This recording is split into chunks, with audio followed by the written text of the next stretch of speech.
चलगसे नागोबाच्या पूजेला.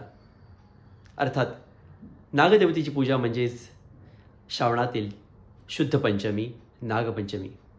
त्या दिवशी नाग आणि सर्प या जातीतील साऱ्या प्राण्यांची, सरपटणाऱ्या प्राण्यांची पूजा केली जाते.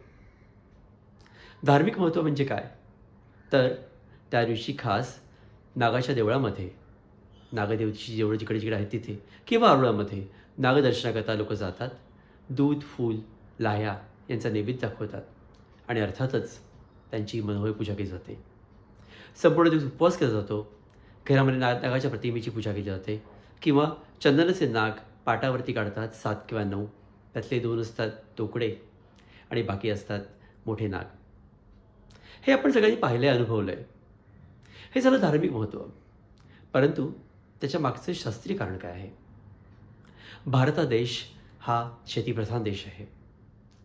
कृषीप्रधान देश म्हटल्यानंतर आपल्याला आपल्या शेतामध्ये नाग आणि इतर सारे प्राणी हे दिसतातच. आणि नाग काय करतात, तर इकॉलॉजिकल बॅलन्स जो साधला जातो तो नागामुळे. नाग कीटकांपासून त्यांच्या शेतातल्या पिकांचं रक्षण करतात. त्याला आपण पेस्ट कंट्रोल म्हणू शकतो. आणि नागांचा त्याच्या शेतामध्ये असलेला जे वास्तव्य आहे त्यामुळे जी जमीन जी असते ती सुपीकही होते, कारण त्या जमिनीची एक प्रकारची मशागत केली जाते नागांकडून. सांस्कृतिक महत्त्व खरंच स्पिरिच्युअलिझममध्ये नागदेवतेचं महत्त्वाचं आहे स्थान. परंतु जर आपण इतर गोष्टी बघितलं तर आपण जेव्हा नागांबरोबर असा संबंध जोडतो पूजेने, तेव्हा एक फेअरलेस किंवा प्रोटेक्शन असलेला एक प्रकारचा भाव निर्माण होतो पूर्ण नागजमातीविषयी किंवा सर्व जमातीविषयी. आणि म्हणूनच नागाला एक अनन्यसाधारण असं महत्त्व आहे.